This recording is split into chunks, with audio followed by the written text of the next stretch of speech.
You're watching a segment of The Splash, Greater West Bloomfield's news magazine show. I'm joined this week by etiquette teacher Stacy Amey. And thank you so much, Stacy, for joining us. So, where do you start with etiquette? Because it starts very young, correct? Yes, I start with the very young and go all the way, and I work with adults as well. So it's appropriate for all ages of people, and especially the dining skills. Right, I know. So we'll get to that in a minute. But the impeccable manners are the key to success. Yes, so absolutely. Explain that to me. Well, people out in public are observed by others. Unfortunately, they are judged by others. So we may as well know the right things to do or the proper way to behave in any given situation. That's where I come in to help people know how to do those right things. Okay, so how did this start for you? It started with my own two daughters. I wanted them to have the tools to succeed in all situations in life. So I did intense research. I became certified in children's etiquette. Excuse me. I wrote my first book, Etiquette 101, and then began teaching. Years later, I became certified in teen etiquette, and they are very busy, the teens, so to capture them, I also wrote, directed, and produced a 2-set DVD course that coincides with my teen etiquette and dining etiquette course books. Okay, so from a young age to teenagers and then even to adults. Yes. Okay, so out of those three categories, which are the most complicated and hard to teach etiquette to? Probably the children, because this is new for them in some ways. A lot of kids, the beginning part is review with the basic manners and things like that.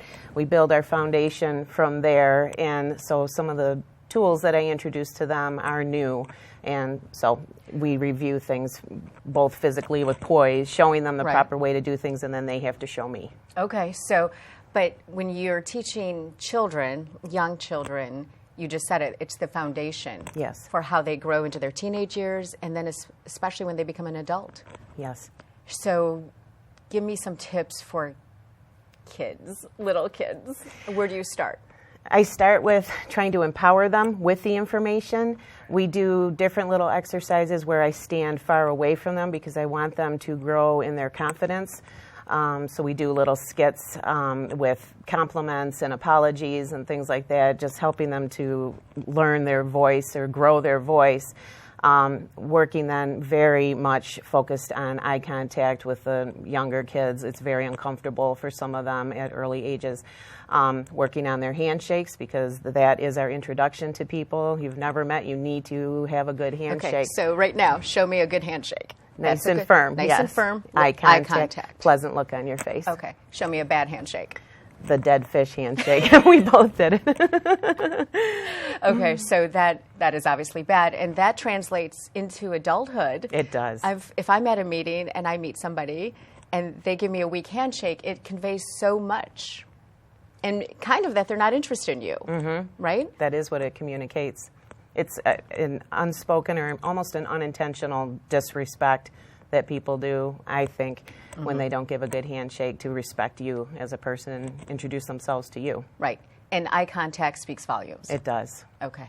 So when you're a young kid and you need to be confident to look somebody in the eye, right? Yes. Okay. So how do you teach a child that?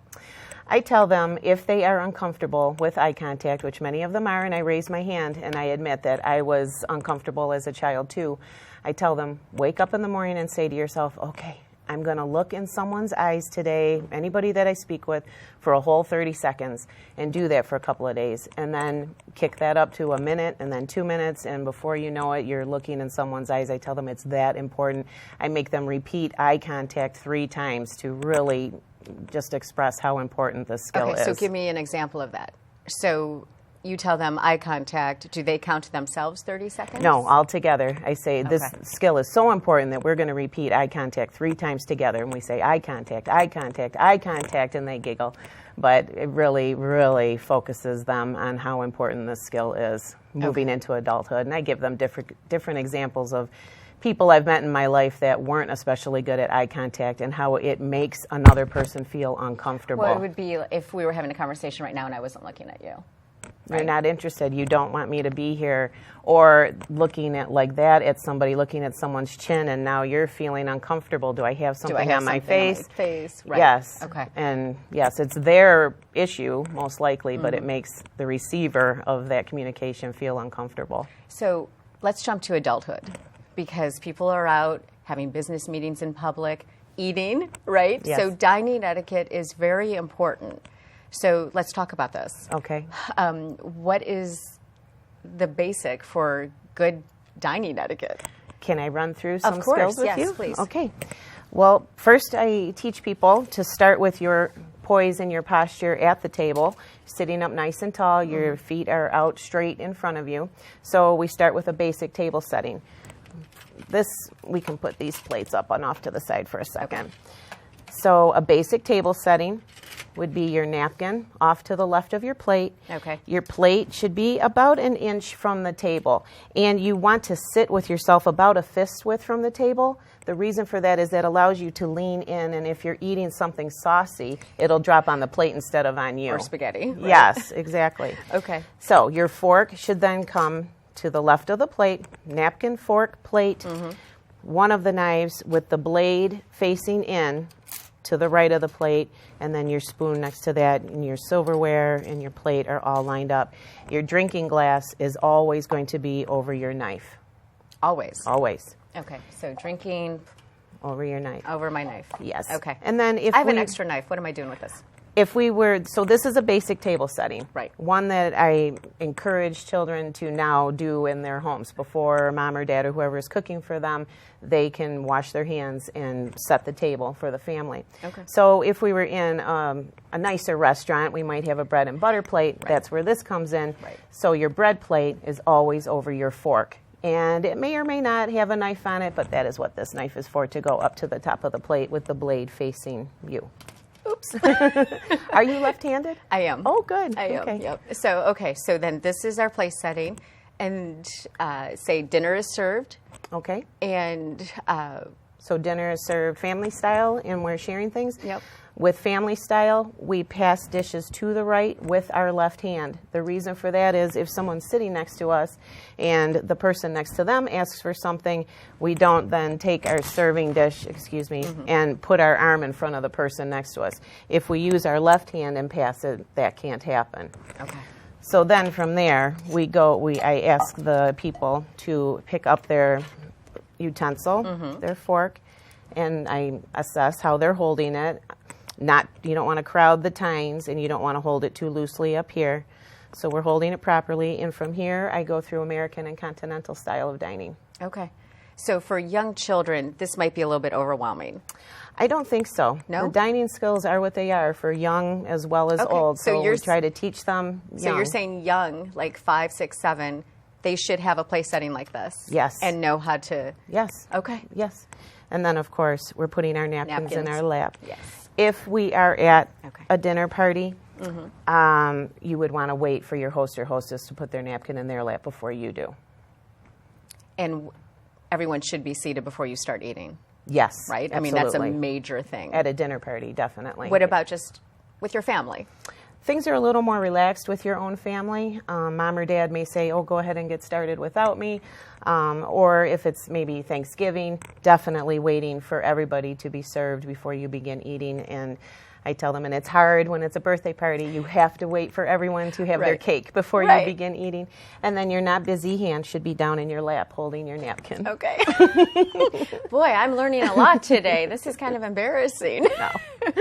So, as this translates through the years to children, to teenagers, to adults at a business meeting, business dinner, it's always so awkward when you're out and you're having a meeting and you're trying to eat and talk business, look professional.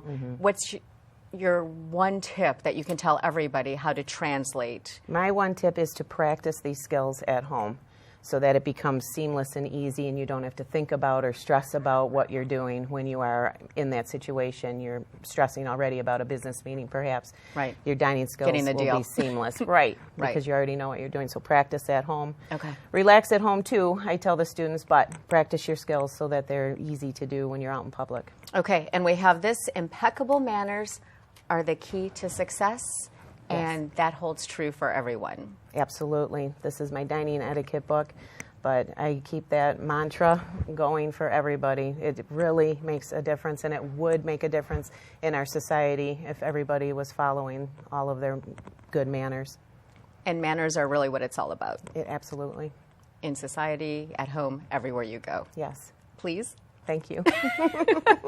Well, thank you so much for being with us. It has been a pleasure. You've taught me so much. And can I keep these plates? You sure can. Thank you. Thank you. And once again, we've been joined by etiquette teacher Stacy Amey.